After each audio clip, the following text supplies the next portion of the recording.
Breaking, quand le tam-tam de la contestation résonne, Chiroma sonne la charge contre le régime Biya. Il y a des matins où l'actualité camerounaise se lève plus tôt que le soleil. Ce jour-là, le pays s'est réveillé avec un discours qui claque comme un fouet dans la savane politique. Issa Chiroma Bakary a repris la parole, et pas pour faire de la figuration.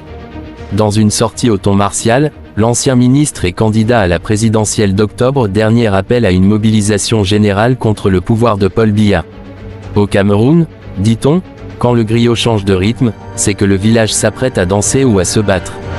Voici le récit, en 3 actes, d'une offensive politique qui entend bousculer l'ordre établi. N'oubliez pas, commentez, partagez et abonnez-vous pour ne rien rater de cette saga nationale. Acte 1. Le constat d'un pays à bout de souffle. Le ton est grave dès l'entame. Pour Issa Chiroma Bakary, le Cameroun de ce début 2026 ressemble à une pirogue percée au milieu du fleuve, on écope, mais l'eau monte toujours. L'économie, selon lui, a franchi depuis longtemps la ligne rouge, et même les feux de détresse ne suffisent plus à alerter. Il parle d'un État en faillite technique, expression qui, sous nos latitudes, signifie que la marmite est vide mais qu'on continue d'inviter des convives. Les emprunts s'accumulent, les ressources stratégiques se bradent, et la dette devient une ombre plus longue que le baobab. Sur le terrain, les Camerounais paient l'addition. Routes inachevées, hôpitaux démunis, pénurie d'énergie, le quotidien est une course d'obstacles où même le courage commence à boiter. Quand la pluie tarde, même la grenouille doute de l'eau, dit un proverbe bamiléké. Le leader politique insiste sur les morts évitables, ceux qui tombent faute de soins. Ici, l'humour se fait noir, on ne meurt plus de maladie, on meurt de lenteur administrative, ironise-t-il à demi-mot. La gouvernance, elle, est décrite comme un marché nocturne où circulent des hautes instructions introuvables le jour. Le pays ne serait plus gouverné, mais confisqué par des clans rivaux qui se disputent l'ombre du pouvoir. Au sommet, affirme-t-il, il n'y a plus d'orchestre, seulement des tambours désaccordés. Chacun joue sa partition, et le peuple danse, sans musique. La crise morale n'est pas épargnée. Des images choquantes, des scandales au sommet de l'État. Pour Chiroma, l'exemple donné à la jeunesse est celui d'un arbre pourri qui continue de produire des fruits amers. La répression post-électorale est longuement évoquée. Disparus, morts, milliers d'arrestations, les chiffres claquent comme des coups de bâton sur une calebasse vide. Dans les geôles, des détenus attendent un jugement qui semble voyager à dos de tortue. Quand la justice tarde, l'injustice s'installe, rappelle un adage peul. Pour l'orateur, le silence serait une complicité. Rester couché pendant que le bateau chavire, c'est accepter de couler avec lui. Il accuse le pouvoir d'usurpation, parlant d'une nation prise en otage. Le Cameroun des baroudeurs serait devenu prisonnier de ses propres gardiens. L'appel se fait plus direct, relever la tête, refuser la fatalité. Même la nuit la plus longue finit par voir le jour, lance-t-il. Il rappelle enfin le scrutin du 12 octobre 2025, qu'il présente comme une victoire populaire confisquée. Une braise encore chaude sous la cendre. Dans cette première salve, l'objectif est clair, planter le décor d'une urgence nationale. Et poser la question qui fâche, jusqu'à quand ? Acte 2, l'appel au cœur et au portefeuille.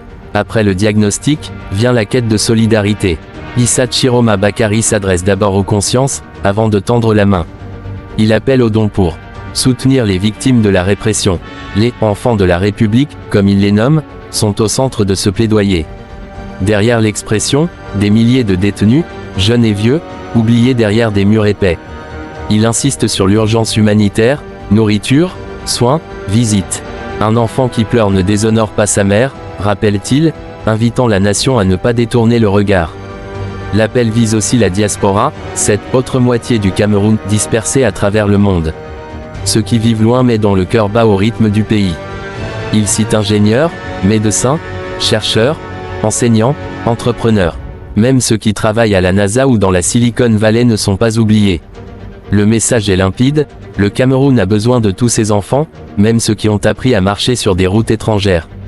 Avec une pointe d'humour, il glisse que, le passeport peut changer, mais le goût d'une dolée reste le même. De quoi arracher un sourire, même dans la gravité. Il appelle à transcender les clivages ethniques, politiques et générationnels. Les doigts de la main sont différents, mais ils se lavent ensemble, dit un proverbe Ewondo. L'objectif est de construire une force collective, capable de peser face au pouvoir. Une mobilisation intelligente, structurée et durable. Il annonce la mise en place prochaine d'une plateforme d'engagement. Chacun pourra contribuer selon ses compétences, pas seulement avec des slogans. La bataille, précise-t-il, n'est pas seulement dans la rue, mais aussi dans les idées, les réseaux et l'organisation. Il évoque explicitement le palais d'Etoudi, symbole ultime du pouvoir à conquérir. Le mot est lâché, sans détour. Loin d'un appel à la violence, il parle d'une lutte citoyenne, déterminée et disciplinée. Le feu qui brûle la forêt commence par une étincelle, rappelle-t-il. Il insiste sur la responsabilité historique de la diaspora, souvent critique mais parfois distante. Pour lui, l'heure n'est plus aux commentaires de salon, mais à l'action concrète. Oui, même l'engagement demande du courage. Cet acte 2 se veut rassembleur, unir les forces, panser les plaies, et préparer la suite. La route est longue, mais la marche commence toujours par un pas. Acte 3, le rêve d'un Cameroun debout. Dans le dernier acte, le discours prend des airs d'épopée. Issa Chiroma Bakary invoque l'histoire et la fierté nationale. Il rappelle que les grands changements sont toujours nés de l'unité populaire. Quand les toiles d'araignée s'unissent, elles peuvent ligoter un lion, dit un proverbe éthiopien souvent repris en Afrique centrale. Pour lui, le peuple camerounais est à la croisée des chemins, subir ou se lever. Et cette fois, la station debout est présentée comme un devoir. Il parle d'un Cameroun nouveau, débarrassé de la peur et du fatalisme. Un pays où l'État sert, au lieu de se servir. L'humour revient, subtil, on ne peut pas continuer à repeindre une maison dont les fondations sont fissurées. Le rire, ici, est une arme douce. Il insiste sur la jeunesse, majoritaire, trop souvent marginalisée. Un pays qui enterre ses jeunes enterre son avenir, martèle-t-il. La vision proposée est celle d'une transition, encadrée et inclusive. Pas un saut dans l'inconnu, mais un passage de relais. Il appelle à une discipline collective, condition sine qua non du succès. La colère sans organisation, dit-il, n'est qu'un feu de paille. Les réseaux sociaux, les médias, les compétences professionnelles, tout doit être mis au service de la cause. Il invite chacun à sortir de la posture de spectateur. Celui qui regarde la pluie tomber ne se lave jamais, rappelle un adage bantou. Le discours se veut aussi rassurant pour ceux qui doutent. Le changement, affirme-t-il, n'est pas une punition, mais une renaissance. Il évoque la dignité retrouvée, la justice rétablie, et une économie remise sur pied par le travail et la transparence. La symbolique est forte, un peuple debout reprend sa place dans l'histoire. Plus de dos courbés, plus de murmures. Il conclut par un hommage au courage ordinaire des Camerounais, ceux qui tiennent malgré tout. Vive le peuple camerounais, vive le Cameroun, lance-t-il, comme un cri de ralliement.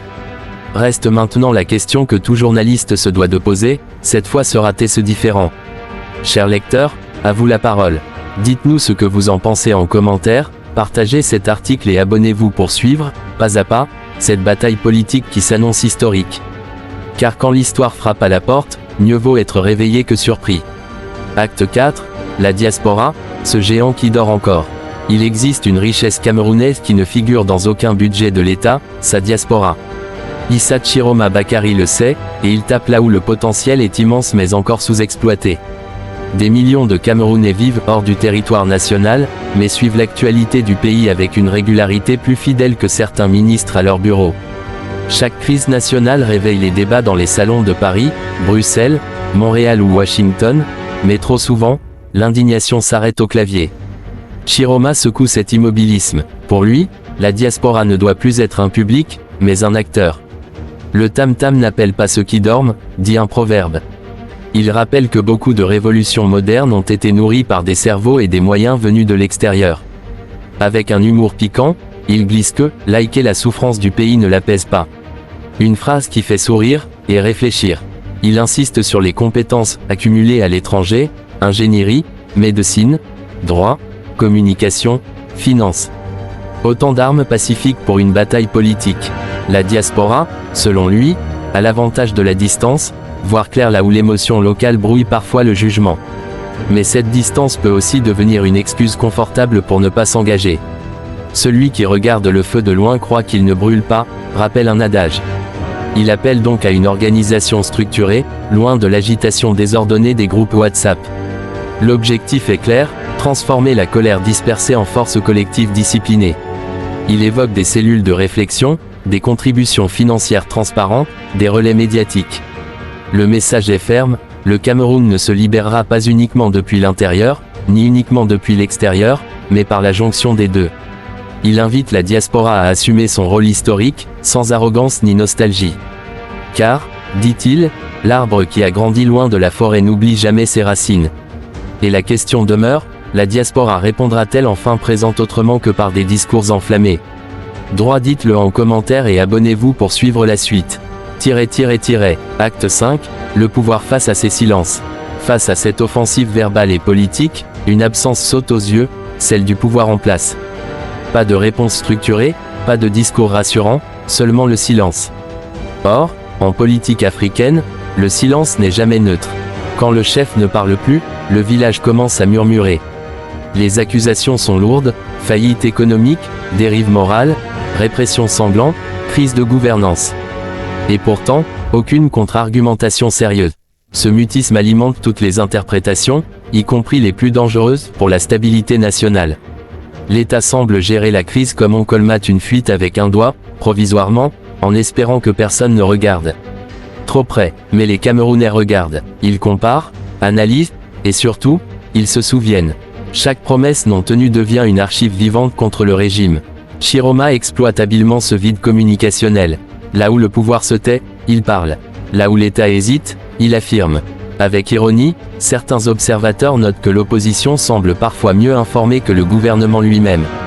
Le pouvoir, lui, continue de miser sur l'usure du temps, comme si le peuple était un fruit qui finit toujours par tomber tout seul. Mais le temps n'efface pas la faim, rappelle un proverbe sahélien. Les tensions sociales s'accumulent, et l'absence de dialogue devient un carburant pour la contestation. Même les soutiens traditionnels du régime murmurent désormais à voix basse. Dans ce contexte, chaque sortie de Chiroma agit comme une piqûre de rappel, le malaise est profond, et il ne disparaîtra pas par décret. Le pouvoir semble parier sur la peur. Mais la peur a une limite, celle où elle se transforme en colère. Et quand la peur change de camp, l'histoire accélère. Le silence officiel n'est donc pas une stratégie neutre, mais un risque calculé. Reste à savoir qui, du pouvoir ou de la rue, maîtrisera le tempo. Droit, votre avis compte, commentez et abonnez-vous. Acte 6, le Cameroun à l'heure du choix. Nous voici au dernier carrefour. Celui où un pays doit choisir entre la continuité fatiguée et l'inconnu assumé. Issa Chiroma Bakary place le débat là où il dérange, le choix n'est plus idéologique, il est existentiel. Continuer comme avant, dit-il, c'est accepter que l'exception devienne la norme et que la crise devienne un mode de gouvernance. Changer, en revanche, implique des sacrifices, des incertitudes, et surtout, du courage collectif. Il rappelle que l'histoire n'avance jamais sans résistance. Même la rivière paisible a dû lutter contre la roche. Son discours n'est pas celui d'un sauveur solitaire, mais d'un chef d'orchestre qui appelle chaque instrument à jouer. Il insiste sur la responsabilité individuelle, chaque citoyen compte, même celui qui pense n'être rien. Avec une pointe d'humour, il lâche, une élection ne se gagne pas avec la fatigue du peuple, mais avec sa détermination. Il appelle à une vigilance permanente, car les grandes transitions échouent souvent par naïveté. Le Cameroun, selon lui, doit éviter le piège du chaos autant que celui de l'immobilisme. Il parle d'un pays debout, pas d'un pays en feu. La jeunesse est encore interpellée, non comme chair à slogan, mais comme force de proposition. Le futur appartient à ceux qui le préparent, rappelle un adage mandingue. Il invite les Camerounais à écrire leur propre récit, au lieu de le subir. La bataille, affirme-t-il, sera longue, mais elle sera juste si elle reste collective et disciplinée. Il conclut sur une note d'espoir lucide, rien n'est gagné, mais rien n'est perdu. Le Cameroun est à l'heure du choix. Et l'histoire, elle, prend des notes. Chers lecteurs, le débat est ouvert. Commentez, partagez, et abonnez-vous pour ne rien manquer de cette séquence politique qui pourrait redéfinir l'avenir du pays. Car comme le dit la sagesse africaine, celui qui refuse de choisir laisse les autres décider pour lui. Conclusion, quand l'histoire hésite, le peuple tranche. Au terme de cette longue séquence politique, une évidence s'impose, le Cameroun est entré dans une zone de turbulence où l'indifférence n'est plus une option. La sortie de Issa Chiroma Bakary n'est pas un simple coup de communication, mais un signal fort adressé à un pouvoir vieillissant, incarné par Paul Biya, et à un peuple longtemps sommé de patienter. Que l'on adhère ou non au discours, une chose est certaine, le malaise est profond, durable, et désormais assumé publiquement. La parole s'est libérée, les lignes ont bougé, et le débat n'est plus confiné au cercle fermé. Quand la vérité sort du puits, même les sourds finissent par l'entendre, dit un proverbe africain. Le Cameroun se retrouve face à lui-même, entre la peur du changement et la lassitude de l'immobilisme. L'histoire, elle, n'attend jamais que tout le monde soit prêt. Elle avance, parfois brutalement, souvent sans prévenir. Reste maintenant à savoir si cette mobilisation annoncée deviendra une force structurée ou une colère de plus emportée par le vent. Car le vent peut renverser une cale, mais seule l'organisation construit une maison. Une chose est sûre, le peuple observe, analyse et commence à parler plus fort. Et quand un peuple commence à parler debout, le pouvoir est toujours obligé d'écouter.